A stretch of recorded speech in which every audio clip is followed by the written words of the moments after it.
भागलपुर का विक्रमशिला सेतु इन दिनों खबरों का मुख्य केंद्र बना हुआ है और कल इसी सेतु पर एक दूध विक्रेता की जान भी चली गई है। दरअसल बिहार के अनेकों जिलों में कल देर शाम तेज आंधी और बारिश आई और आंधी बारिश में सिर छुपाते हुए विक्रमशिला सेतु के ऊपर एक दूध विक्रेता ने अपनी जान तक गंवा दी। उसी स्थल पर अभी हम मौजूद है तस्वीरें दिखाने के लिए आपको। ये टीन का शेड आपको फ्रेम में नजर आ रहा होगा। यह अस्थायी शेड जब विक्रमशिला सेतु क्षतिग्रस्त हुआ था, उसके बाद बेली ब्रिज का निर्माण हुआ और उसके बाद कई जगहों पर इस तरह की व्यवस्थाएं बनाई गई। पुलिस वालों के लिए, प्राइवेट गार्ड्स के लिए सिर छुपाने की जगह बनाई गई। ऐसे में जब कल देर शाम आंधी और बारिश आई, उसमें भागलपुर के बिहपुर के सोनवर्षा गांव निवासी विनय ईश्वर की जान चली गई। किस तरह की घटना हुई थी हम आपको बता दें। देखिए ये तस्वीर आप देख पा रहे हैं, ये टीन का शेड, इसके अंदर विनय ईश्वर ने अपने पुत्र को जो है वो आंधी बारिश से छिपाने के लिए अंदर कर दिया और उसके बाद वो खुद बाहर खड़े हो गए थे और बाहर खड़े होने के बाद ये टीन का शेड जो है ये उनके ऊपर जो है वो आ गिरा, जिससे उनके चेहरे और सिर पर जो है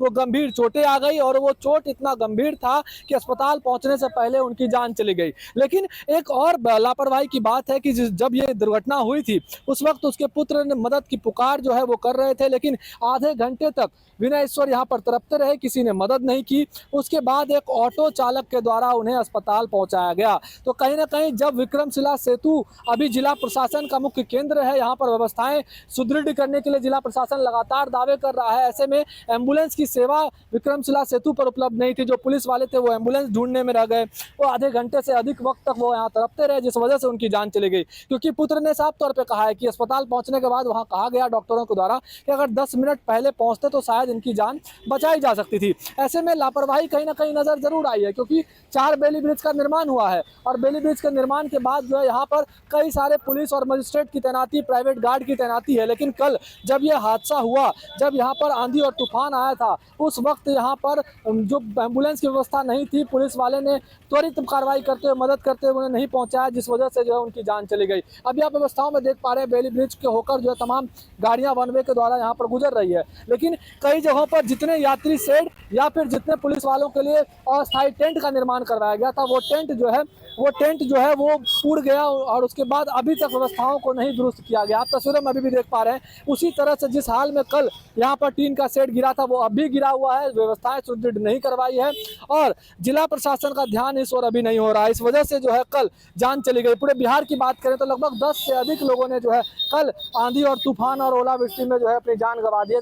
दूध बेची के सर घर जा रहा है, आंधी अइले, जे प्रशासन जे बैठे जे छै बनी नहीं छै, जे की कहै छै ओकरा, वही में बुतरू के माने एगो बेटो रहे एकरा साथ में, बेटा के भीतरे में देलकै, अपने बगल में ठड़ा भए के खड़ा रहे ओहि जगह।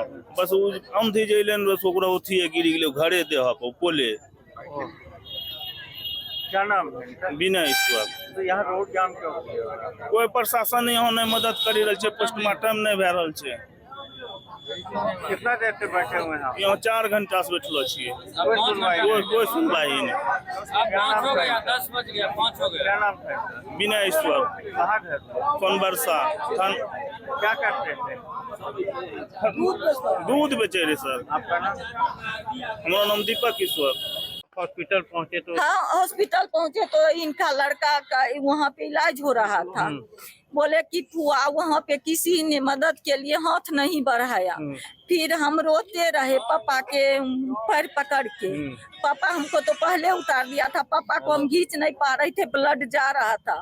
तब जब कोई नहीं आया तो उसके बाद एगो ऑटो वाला आया, एक और था कोई, हम नहीं किसी को पहचानते थे। तब हम बोले कि हमको कोई मदद कर दीजिए, जितना पैसा खर्चा होगा ना हम घर से ला के देंगे, हमारे पापा को बचा लीजिए। फिर पता नहीं ऑटो वाला यहाँ पे आया, उसको किसी मोबाइल चूर हो गया था, उसको फोन भी नहीं लग रहा था किसी को।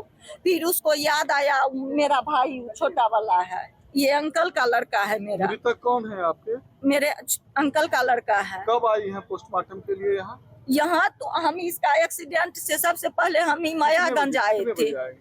मायागंज आए थे हम 5 बजे। उसके बाद क्या हुआ यहाँ पर जो है? यहाँ तो हम अभी आ रहे हैं, जब पता चला कि एक इसको घंटा तक उनको कोई मदद नहीं किया? नहीं, कुछ नहीं। कैसे पड़े रहे? वैसे इसका लड़का बता रहा था कि ऐसे पड़ा रहा। अगर मदद मिलती तो बच सकते थे। हाँ बच सकता था, क्योंकि ये हाथ उठा के बार बार इस सबको ऐसे कर रहा था, आवाज नहीं था, लेकिन ये हाथ उठा रहा था। पुलिसकर्मी नहीं थे? कोई नहीं, सब बोले कि पुलिसकर्मी वहाँ से भाग गया था। अब क्या चाह रही हैं आप लोग? क्या चाह रहे हैं? इसके 7 साल की लड़की है, 10 साल का, इसका हाथ पहले कट गया है, अपाहिज है ये। इसको कुछ पैसा मिलता था, उसी से ही बिजनेस करके अपना पेट पालता था। इसको दोनों बच्चे हैं, तो इसको तो कुछ चाहिए जो जिंदगी कटेगा। अब तो उसके न तो उसके दादाजी हैं जिंदा, उसके भाई भी है बड़े, तो वो बीमार रहते हैं। बच्चे कहीं ना कहीं लापरवाही जरूर नजर आ रही है, और लापरवाही के बीच जो है लोग यह भी कहते नजर आ रहे हैं कि विक्रमशिला सेतु पर व्यवस्थाएं सुदृढ़ नहीं है। जिला परिषद अध्यक्ष हमारे साथ हैं, क्या कहेंगे घटना को लेकर? जान चली गई है एक दूध विक्रेता की यहाँ पे। बहुत दुखद घटना थी, और जो स्थिति देख रहे हैं, जिस भी एजेंसी ने बनाया है, अब एक भी फास्टनर का यूज नहीं किया गया। इस तरह से अब एक टीना को रोड पे रख दिए हैं, आंधी के कारण वो उड़ के उनके शरीर पे गिर गया। शाम में हम भी थे, वो लोग जाम में लगे हुए थे, तो समझा बुझा के मेरे द्वारा ही उनको पोस्टमार्टम के लिए भेजा गया। मुआवजा की मांग भी मुआवजा की मांग हुई, एसडीओ से बात हुई है, सीओ भी वहीं पे मौजूद थे। तो मुआवजा जो मिलना है तो मिलेगा, हम लोग उसके लिए प्रयास करेंगे और दिक्कत नहीं होने देंगे। व्यवस्थाओं को यहाँ पे दुरुस्त करना चाहिए, क्योंकि मुख्य केंद्र अभी है जिला प्रशासन का। हमको लग रहा है कि बहुत काम बाकी है यहाँ पे, जैसे जाम की समस्या लग रही है, और ये आंधी में जिस तरह की घटना, ये तो दुखद है।